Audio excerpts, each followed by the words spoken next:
All right, guys, are you ready for the final two chapters of Junie B. Jones and the Stupid Smelly Bus? Mr. Sean is actually listening to this story too. He's nodding his head back behind the camera. Chapter 9 is Zooming Speedy Fast. Hey, and Speedy is Mr. Sean's nickname. I like running inside the school. It's funner than running inside your house. In school, you can zoom with your arms out like a jet plane, and you don't knock over the furniture. And also, the head doesn't get broken off of your mother's bird statue, which used to be a blue jay, I think. I zoomed straight to the cafeteria, because there's a lot of tables to hide under in that place. Only when I tried to open the door, it was all locked up. And so I ran to another room across the hall. Only that stupid door was locked too. Hey, who did all this dumb locking, I said.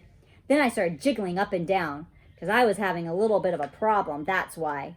The kind of problem that's called personal. And it's about going to the potty. And so all of a sudden, I had to run down the hall speedy quick, right to the girls' bathroom. Only guess what? When I got there, that stupid door wouldn't open either. And so I kicked it, and I hanged on the handle, because I weigh 37. Open up, and I mean it, I yelled. But the door kept on staying shut.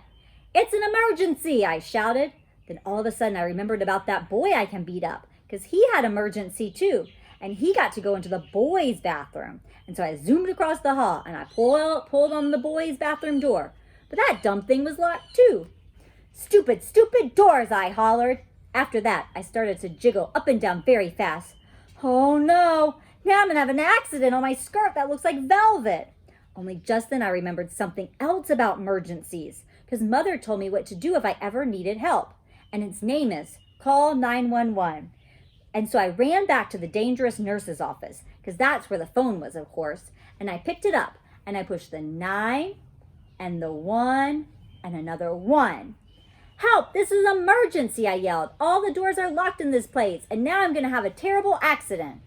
Then I heard a voice on the other end. She said for me to calm down. Yeah, only I can't, because I'm in big trouble, and I'm all by myself, and I need help real bad. Then the lady said to calm down again, except for I couldn't stand still. And so I just hung up and ran right out of there. And I just kept running and running till I got to all the big doors at the end of the hall. And then I run right outside, because maybe there would be a little toilet out there or something. Except I didn't see one. All I could hear were sirens, loud sirens all over the place. And they kept on getting closer and closer. And then a big green fire truck came zooming right around the corner, and a white police car, and a fast red ambulance. And guess what else? They turned right into the school parking lot. And so I stopped jiggling for a second, and I sniffed the air. Only I couldn't smell any smoke. And then I heard a grouchy voice. Hey, hold it, Missy, it yelled. And I got very scared inside, because Missy's my name when I'm in trouble. I turned around. It was the man with the can, and he was running at me. Hold it right there, he hollered again. And then I started to cry. Yeah, only that's the trouble. I can't hold it, I said. I already holded it all I can, and now I'm having an emergency, and all the bathrooms are locked, and now I'm going to have an accident very quick.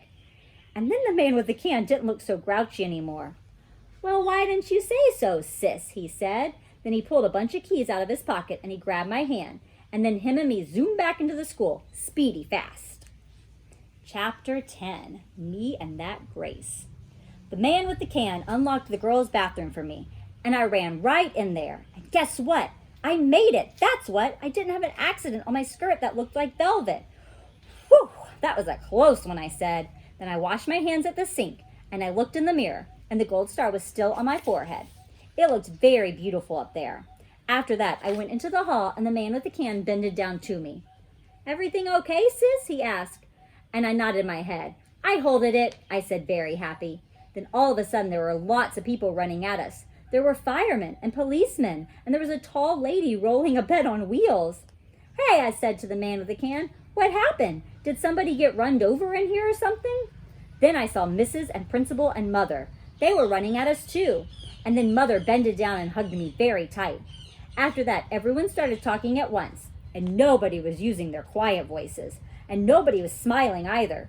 Principal started asking me a jillion questions. Mostly they were questions about hiding in the supply closet. Oh, I'm a good hider, I told him. Principal acted a little bit grumpy. He said I wasn't allowed to do that anymore. When you go to school, you have to follow the rules, he said. What would happen if every boy and girl hid in the supply closet after school? It would be very smushy in there, I said. Then he made his eyes frowny. But we wouldn't know where anyone was, would we, he said. Yes, I said. We would all be in the supply closet. Then Principal looked up at the ceiling. I looked up too, but I didn't see anything again. After that, Mother looked at my Band-Aids. Did you hurt yourself, she asked. And I told her about the dangerous nurse's office, and then I showed her the nurse's purple sweater, and she made me give it back. After that, everyone started leaving, the firemen and the policemen, and also the tall lady with the bed. Then finally, my mother got to take me home. And guess what? I didn't have to ride the stupid smelly bus. Except the car wasn't that fun, because Mother was grouchy at me. I'm sorry the bus wasn't fun for you, Junie, she said, but what you did was very, very wrong. Didn't you see all the commotion you caused? You had a lot of people very scared. Yes, but I didn't want chocolate milk poured on my head, I explained to her. That's not going to happen, growled Mother, and you can't just suddenly decide for yourself not to ride the bus. Hundreds of kids ride buses every day, and if they can do it, you can too. Then my eyes got wet again. Yeah, but there's meanies on that thing, I said all sniffly. Then my mother stopped being so growly. What if you had a friend to ride with, she said. Your teacher told me there's a girl in your class who'll be riding the bus for the first time tomorrow. Maybe you could sit together. Would you like that? I made my shoulders go up and down. Her name is Grace, said Mother. Grace, I said. Hey, I know that Grace. I learned her today. And so when we got home, Mother called that Grace's mother, and they talked, and then me and that Grace talked too. And I said hi, and she said hi, and she said she would sit with me. And so tomorrow I get to take my little red purse on the bus, and I get to put it on the seat next to me, so no one will sit there. Nobody except for that Grace, of course. And then she and me might get to be buddies, and we can hold hands, just like me and Lucille. I will like that, I think. And guess what else? Tomorrow, I think I might like yellow a little bit too. That is the end of our story. Hope you guys liked it. Bye. Mwah.